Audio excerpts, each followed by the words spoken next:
नमस्कार दोस्तों, आप सबका स्वागत है मेरे इस चैनल लर्निंग विद चंदन में। आज के इस वीडियो में मैं बात करूंगा कि एज अ रिसर्चर क्या आपको प्रोफेशनल सर्विसेज से हेल्प लेनी चाहिए या नहीं।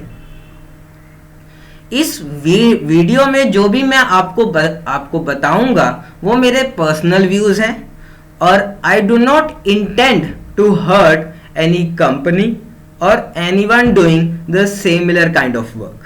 जो मेरे व्यूज हैं वो मैं इस वीडियो में आपके साथ शेयर करूंगा। तो कई टाइप की प्रोफेशनल हेल्प आजकल इंटरनेट पे अवेलेबल हैं। आपने फेसबुक पे कई बार ये चेक भी किया होगा, वो पोस्ट आते हैं कि हम आपकी हेल्प करेंगे आपका पेपर को लिखने में, बहुत कुछ आता है। तो आज उन्हीं के बारे में मैं खुद के व्यूज दूंगा कि क्या आपको उनसे हेल्प लेनी चाहिए या नहीं, और अगर चाहिए तो क्यों, और अगर नहीं तो क्यों। तो कुछ टाइप की सर्विसेज जो मैंने ऑब्जर्व की फेसबुक और व्हाट्सएप पे, वो उनकी थी, एक तो थी प्लेगरिज्म को चेक करने वाली, एक थी प्लेगरिज्म को रिमूव करने की, एक था प्रूफ रीडिंग और थीसिस की गाइडेंस, या फिर प्रपोजल राइटिंग और या फिर साइनॉप्सिस की राइटिंग।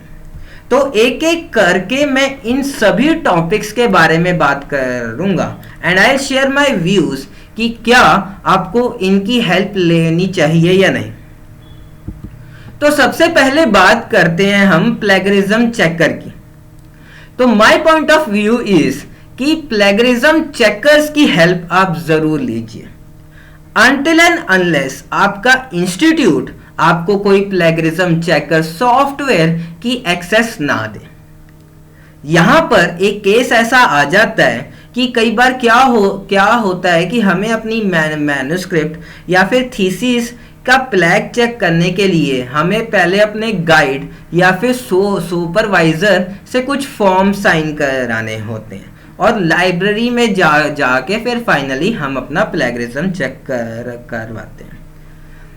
तो आपको लग सकता है कि अगर मैं बार बार जाऊंगा तो गाइड क्या सोचेगा या गाइड क्या बोलेगा। इट इज नॉर्मल, ये फीलिंग सब में आना इज टोटली फाइन। तो ऐसे केस में आप बाहर से किसी से प्लैग चेक कराने में आप हेल्प ले सकते हैं। बट यहाँ पर मेरी जो आपको सजेशन है वो ये है कि इंस्टेड ऑफ पेड सर्विसेज आप कोई फ्रेंड के पास, आपके कोई भी फ्रेंड जिसके पास वो एक्सेस हो, आप वहाँ जाकर ये काम करवाएं। नेक्स्ट है हमारा प्लेगरिज्म रिमूवल। यहां पर आई डोंट थिंक आपको किसी की हेल्प लेने की नीड है, क्योंकि काम आपने किया है, वो रिसर्च पेपर या फिर मैन्युस्क्रिप्ट आपने लिखी है, तो उसके वर्ड्स को कैसे चेंज करना है। और ऑब्वियसली प्लेगरिज्म रिमूव करने से पहले आपको प्लेगरिज्म चेक करना पड़ेगा, और चेक करने के टाइम आपको एक रिपोर्ट आती है जहां पर स्पेसिफिकली दिया होगा कि किन किन पैराग्राफ्स में आपका प्लेगरिज्म है।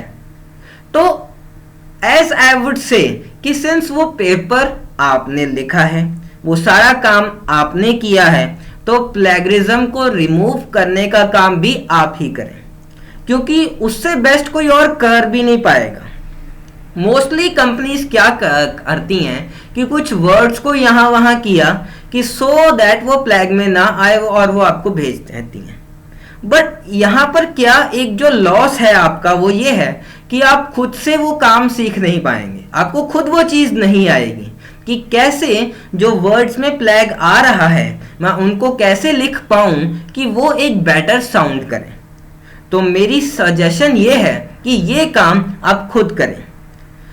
मे बी ए पॉसिबिलिटी कि आपको थोड़ा टाइम लगे, आप कहीं पर फंस जाएं और बार बार वो चीज़ आए, बट इट्स फाइन, ऐसे ही आप सीख पाएंगे। नेक्स्ट है आपका प्रूफ रीडिंग या फिर थीसिस की गाइडेंस। यहाँ पर आप चाहें तो हेल्प लें, चाहें तो मत लें, बट मेरा आपको ये कहना है कि इन दिस केस आपके जो लैब में लोग काम कर रहे हैं, आपके जो सीनियर्स हैं या फिर जो आपके प्रोजेक्ट पे काम कर रहे हैं, आप उनसे अपना पेपर को प्रूफ रीड करवाएं या फिर कि आपकी थीसिस को आप प्रूफ रीड करवाएं।